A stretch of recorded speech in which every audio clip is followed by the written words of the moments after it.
Welcome po sa Pinoy Cravings, where you can learn to cook what you crave. Ang lulutuin natin ngayon ay sweet and sour meatballs. Ang mga ingredients natin ay pork giniling, flour, egg, minced onion, and minced carrots. Those are the ingredients for the meatballs. For the sauce naman, kailangan natin ng garlic, onion, tomatoes, carrots, and cornstarch. Ito kailangan natin siya i-dilute sa water. Kailangan din natin ng soy sauce, pepper, salt, and then oil. For the meatballs, pagsama-samahin lang natin ang mga ingredients. Ilagay ko ang onions,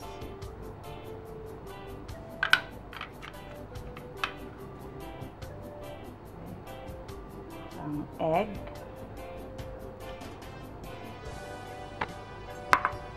ang flour,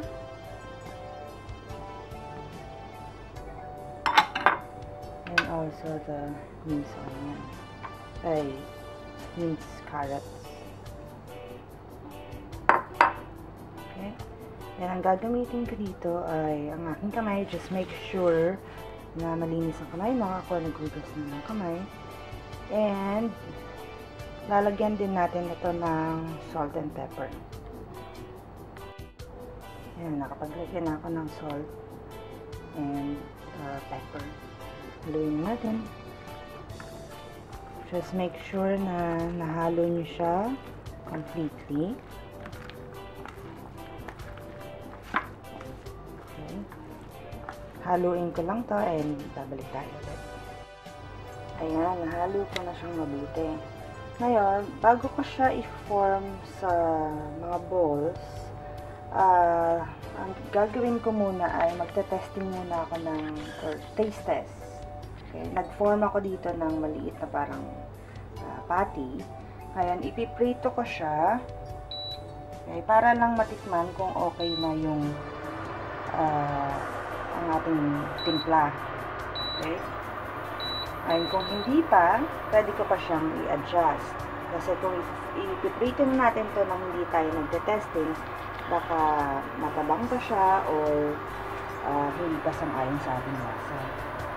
Papainit ko muna to, and then mag-add ako ng mantika. Yan na rin yung mantika ko for later. Then pipirituhin ko lang tong for taste test natin, and then let's see kung anong lasa. Yan, mainit na ang ating mantika. So kunin natin to. Okay. Ingat lang sa talsik or baka makaso kayo. Okay. Lutuin ko lang siya on both sides. So para lang ako nagluluto ng maliit na burger. And then later on, titikman ko na siya. Ito rin naman natin. Hintayin ko pang maluto yung next side. Ayan. Okay na. Tikman na natin. Maglagay na rin ako dito ng tissue para ma-absorb ng tissue yung oil. Okay. Para ititikman ko muna. Okay naman na yung lasa. So, hindi na ako nagdagdag ng salt or kung ano pang seasoning. So, pwede na akong gumawa ng balls. Nakagawa na ako ng isa. Ang ginawa ko lang ay nagrolyo ako sa kamay ko. Okay. Rolyo nyo lang. Mas madali itong gawin kapag dalawang kamay ang gamit nyo. Kasi isang kamay ko, hawak-hawak yung camera. So, parang kukurot lang kayo dyan. Kukurot lang kayo sa giniling. And then, there. Piniform nila. Okay?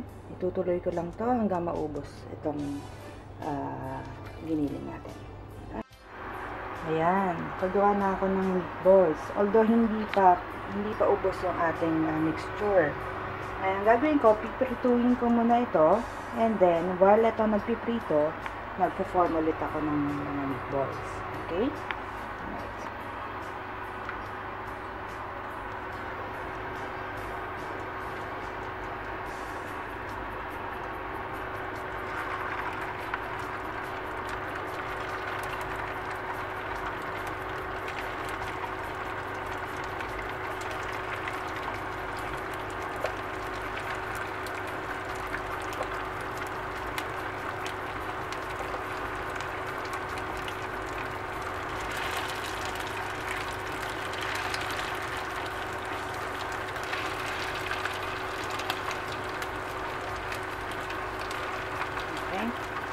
Hintayin ko lang maluto ito, then babalik tayo later.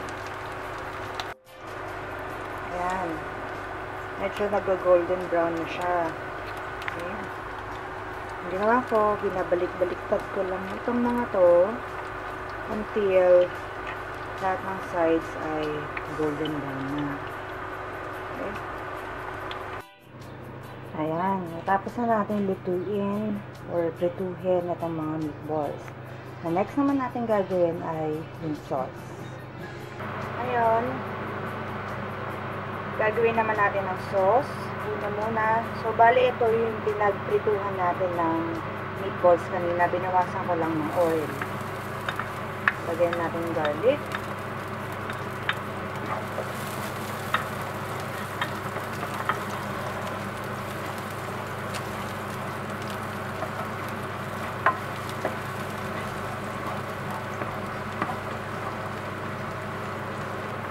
Then,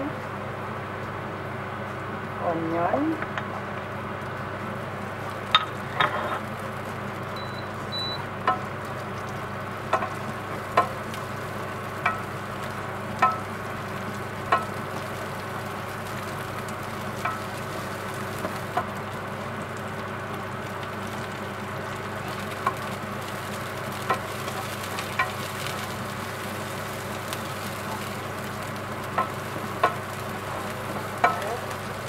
Pwede natin ilagay ang tomato.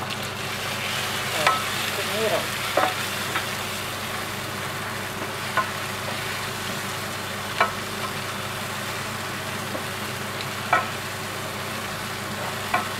And hanggang sa maluto na yung tomatoes natin. Pwede natin ilagay ang carrots. Ayan. Luto na yung tomatoes natin.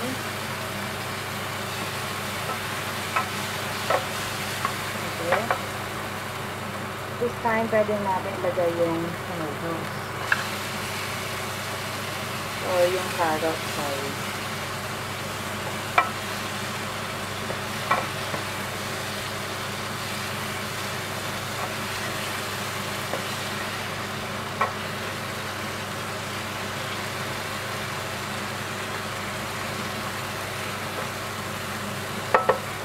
Okay. Ayan, nasangkot siya na yung carrots. Pwede na tayo maglagay ng butter.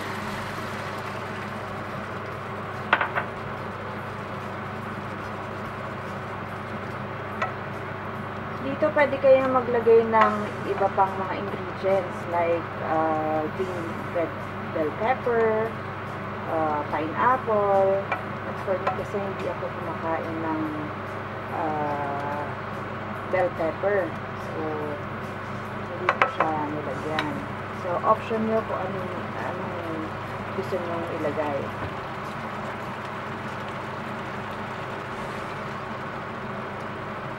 Pakuluan lang natin. Then later, pwede natin ilagay mga seasoning.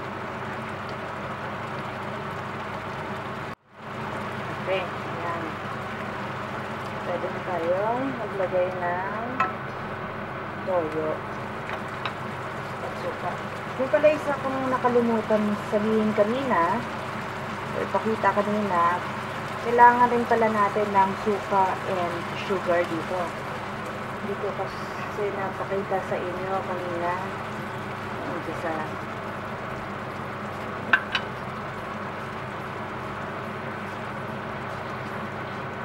Ang sweet and sour, no, merong dalawang klase. Meron ako nakikitang brown sauce at meron din akong nakikitang yung red sauce o yung pula-pula.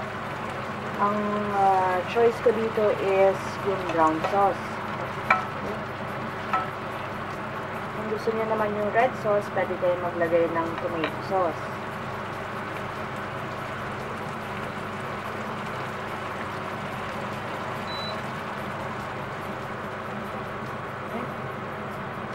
Haluin na rin natin ang suka. Makukuluan ko muna ng konti, then later pwede tayo maglagay ng sugar. So, ginawa ko dito, niluto ko muna yung suka.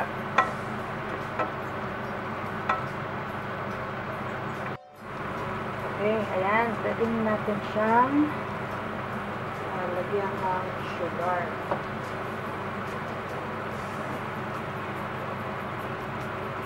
Pwede rin kayong gumamit ng brown sugar. And lagyan din natin ng pepper.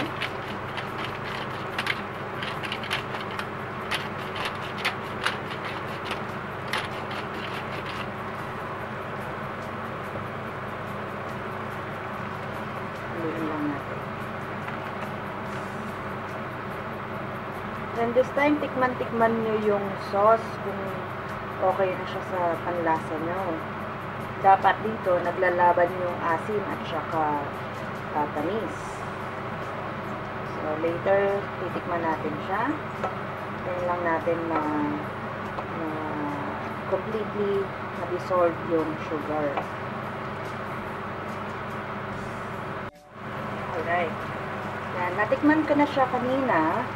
And okay na sa akin yung naglalabang tamis at asim nito. Tinikman ko na rin yung carrots, kung luto na, okay na rin siya. Then this time, pwede natin ilagay yung cornstarch. Yung cornstarch, nilagyan ko siya ng tubig para ma-dilute yung cornstarch. And lalagay na natin dito, ito yung pampalapot. So, unti-unti lang. Tignan nyo kung okay na yung lapot sa inyo. Tignan natin. Konti pa.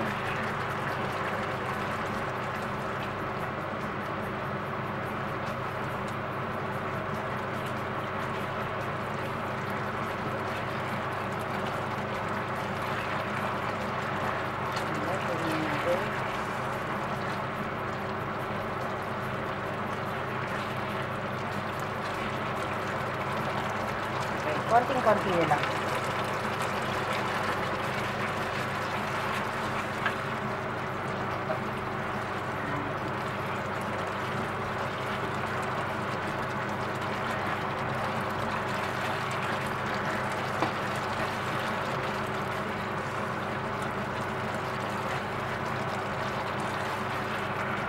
Okay na sa akin yung ganitong lapot. Ayoko naman yung lapot na talagang super duper.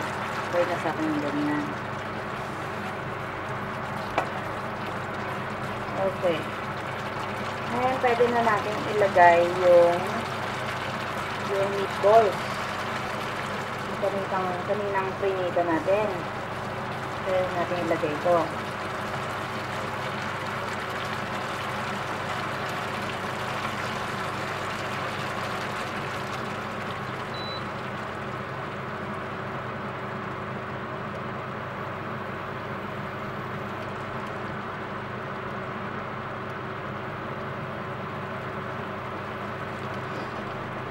Ang bango. For sure, magugustuhan niyo to.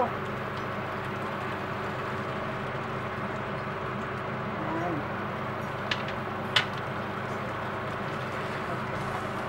And, halo natin para ma-absorb din yung meatballs yung sauce.